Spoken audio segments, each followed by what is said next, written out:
ఇంతకు ముందు నేను జస్ట్ చెప్పినట్టుగా ఇంతకు ముందు కాలర్ తో మాట్లాడున్నాను. గమ్స్ గనక ఇన్ఫెక్ట్ అయితే గనక మనకి బ్లడ్ చిగురులో నుంచి రక్తం రావటం, చిగుర్లు వాయటం, చిగుర్లు కొంచెం జిలబొట్టడం ఇలాంటివి జరుగుతూ ఉంటది. అంటే స్టార్టింగ్ స్టేజ్ లోనే ఉన్నట్టు ఇన్ఫెక్షన్. దీనికి లేజర్ క్యూరిటేజ్ అనే ట్రీట్మెంట్ ఉంటదమ్మా. మీరు గనక మా పారదా డెంటల్ హాస్పిటల్ గనక వెళ్ళినట్టయితే అక్కడ చిన్నపాటి ఎక్స్రేలు తీసుకుంటారు. తీసుకొని ఇన్ఫెక్షన్ ఏ స్టేజ్ లో ఉంది అనేది ఎగ్జామిన్ చేస్తారు. చేసి ఒకవేళ స్టార్టింగ్ స్టేజ్ లోనే ఉంటే గనక లేజర్ క్యూరిటేజ్ అనే ట్రీట్మెంట్ తో మీకు మీ హస్బెండ్ కి ఉన్న సమస్య పోతుందమ్మా. ఒకవేళ మీకు ఏమన్నా ఇంకా డౌట్స్ గనక ఏమన్నా ఉన్నాయి, దాని గురించి నీట్ గా ఎక్స్ప్లెయిన్ చేయాలంటే మాత్రం 41420000 అనే నెంబర్ కి కాల్ చేసినా, ఒకవేళ మిస్ కాల్ ఇచ్చినా మా స్పెషలిస్టులు వెంటనే మీతో మాట్లాడి మేము మీకు ట్రీట్మెంట్ లో హెల్ప్ చేస్తారమ్మా. నెక్స్ట్ వెంకటేశ్వర్లు గారు చేస్తున్నారు. వెంకటేశ్వర్లు గారు. హలో వెంకటేశ్వర్లు గారు చెప్పండి. హలో, నమస్తే సార్. నమస్తే అండి. సార్ నాకు ఇది వన్ సైడ్ పన్ను హోల్ వచ్చింది సార్. ఓకే. అది నేను ఒక సైడే నములుతున్నాను, ఏమన్నా గట్టి పదార్థాలు నమిలేటప్పుడు అలా. ఓకే. ఈ ఇంకో వైపు నమిలినప్పుడు ఏంటంటే కొంచెం నొప్పిగా వస్తుంది సార్ అది. ఓకే. వయసు ఎంత సార్ మీది? నాది 29 సార్. ఓకే.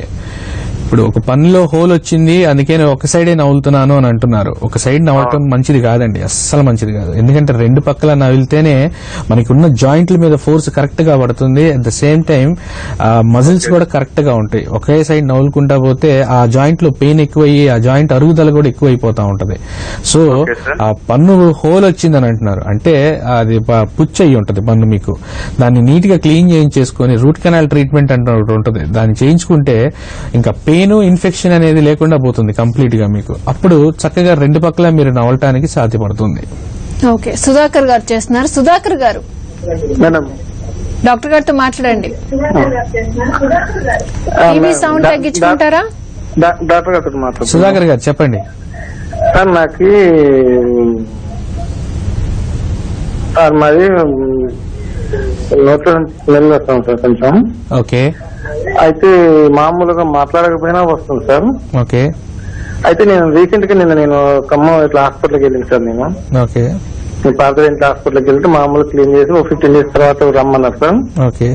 ఈ ట్రీట్మెంట్ చేయాలని చెప్పేసి అని. సార్ డౌట్ ఏంటంటే సార్ మాకు ఈ ట్రీట్మెంట్ అనేది జరిగితే పూర్తిగా ఉన్నది నయమైపోతుంది అని చెప్పేసి అని తెలుసుకుంటానే మళ్ళీ మీకు కాల్ చేశాను సార్. ఓకే. రైట్ అండి. గమ్స్ నోరు స్మెల్ వస్తుంది అని అంటున్నారు. మన నోట్లోంచి స్మెల్ రావడానికి రెండు కారణాలు ఉంటాయండి. ఒకటి ఏంటంటే మన గమ్స్ ఏమన్నా ఇన్ఫెక్ట్ అయినా, లేదంటే పన్ను పుచ్చిపోయి ఉన్నా, లేదంటే పాత క్యాపులు లాంటివి కానీ మన ఏమన్నా రస్ట్ బట్టి ఉన్నా గానీ నోట్లోంచి స్మెల్ అనేది వస్తూ ఉంటుంది. ఇంకోటి ఏంటంటే మన పొట్టలో గ్యాస్ ప్రాబ్లం అనేది ఉండటం వల్ల స్మెల్ కూడా వస్తూ ఉంటుందండి. దానివల్ల మీరు దేని వల్ల వస్తుంది అనటానికి ఫస్ట్ పళ్ళు క్లీన్ చేయించుకున్నారు అని అంటారు. పళ్ళు క్లీన్ చేసిన వెంటనే ఆ గమ్స్ హీల్ అవ్వాలండి. అంటే ఈ నార్మల్ స్టేజ్కి రావడానికి కొంత టైం పడుతుంది.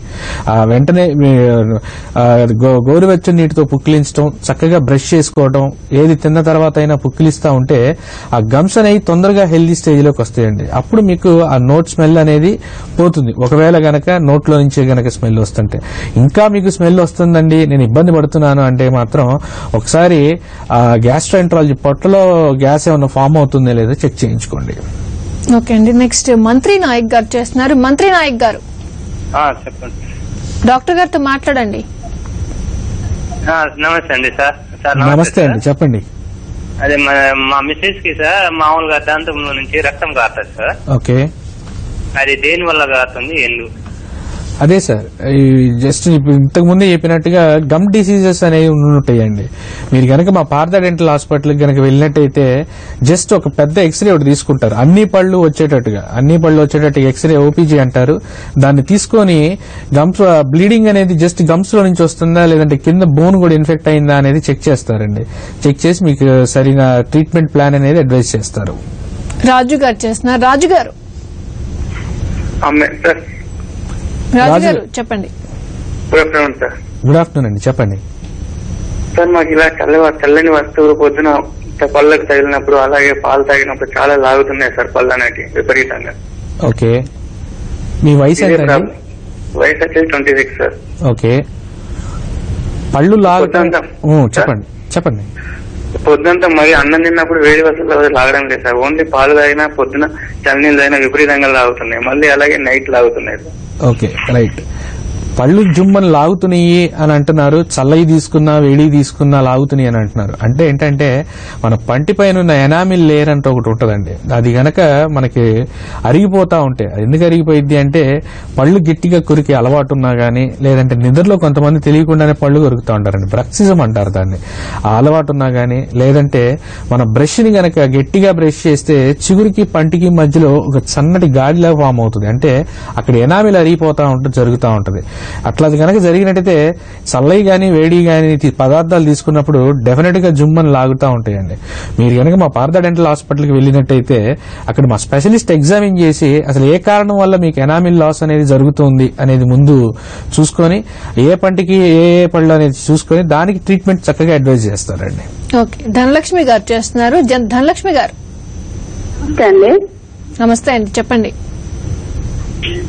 హలో, ధనలక్ష్మి గారు చెప్పండి. నమస్తే డాక్టర్ గారు. నమస్తే అండి, చెప్పండి. అదే నాకు చివరి దంతం ముందు ఒకసారి ఆ చివరి దంతానికి నొప్పి వచ్చిందండి. ఓకే. అయితే అది డాక్టర్ గారి దగ్గరికి వెళ్తే చీమ పట్టింది, ఇది ఆపరేషన్ చేసి తీసేయాలనేసి అన్నారండి. ఓకే. అప్పుడు టాబ్లెట్స్ అవి ఇచ్చారు, తగ్గింది. మళ్ళీ ఒక 6 months తర్వాత మళ్ళీ వస్తుంది. ఓకే. అంటే ఇంకో వైపు వచ్చింది. దానికి ఆ పన్ను అంటే ఆ చివర ఈ చివర తీసేయాలంటారా, ఏంటి పరిష్కారం? పన్ను జ్ఞానదంతం గనక మనకి అడ్డంగా రావటం గానీ లేదంటే ఇన్ఫెక్షన్ గానీ వచ్చింది అని అంటే పన్ను తీయించుకోవటమే కరెక్ట్ అమ్మా. ఎందుకంటే అది అక్కడ ఉండటం వల్ల ముందు పన్నును పాడు చేయటం లేదంటే రిపీటెడ్ గా ఇన్ఫెక్షన్స్ రావడం అంత మంచిది కాదు. రిపీటెడ్ గా ఇన్ఫెక్షన్స్ వస్తున్నాయి అని అంటే అక్కడున్న బోను ఎముక మెత్తబడిపోయి పక్క పళ్ళు కూడా కదిలే ఛాన్సెస్ చాలా ఎక్కువగా ఉంటాయి. లేదంటే ఆ బోన్ ఇన్ఫెక్షన్ ఎక్కువైతే మనకి ఆ ఇన్ఫెక్షన్ నోటిలో అంతా మొహం వాసిపోవడం అలాంటివి కూడా ఛాన్సెస్ చాలా ఎక్కువగా ఉంటాయి. సో ఇన్ఫెక్షన్ వచ్చిన వెంటనే టాబ్లెట్స్ తీసుకొని పన్ను తీయించుకోవటమే మంచిదమ్మా. ఓకే, శ్రీనివాస్ గారు చేస్తున్నారు. శ్రీనివాస్ గారు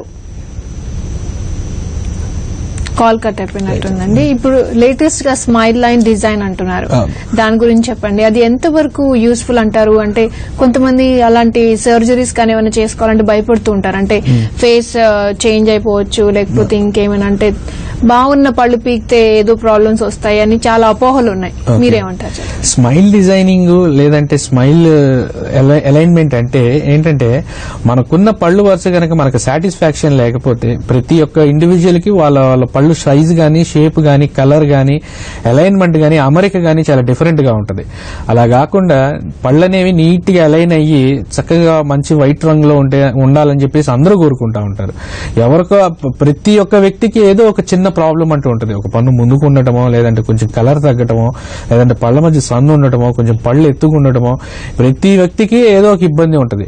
అలా ఇబ్బంది లేకుండా కరెక్ట్ చేసుకోవటమే స్మైల్ డిజైనింగ్ అండి. దాన్ని ఏమంటారంటే ఇప్పుడు ఉన్న లేటెస్ట్ టెక్నాలజీ అది. అంటే వాళ్ళకున్న సమస్యలు ఏంటి అనేది ఐడెంటిఫై చేసి దాన్ని నీట్ గా స్టడీ చేసి వాళ్ళకి వారి మొహానికి అందంగా ఉండటానికి స్మైల్ డిజైన్ చేస్తే ఎలా ఉంటది, ఒకవేళ పళ్ళు అమర్చితే ఎలా ఉంటాయి అని డిజైన్ చేయడమే స్మైల్ డిజైనింగ్ అండి.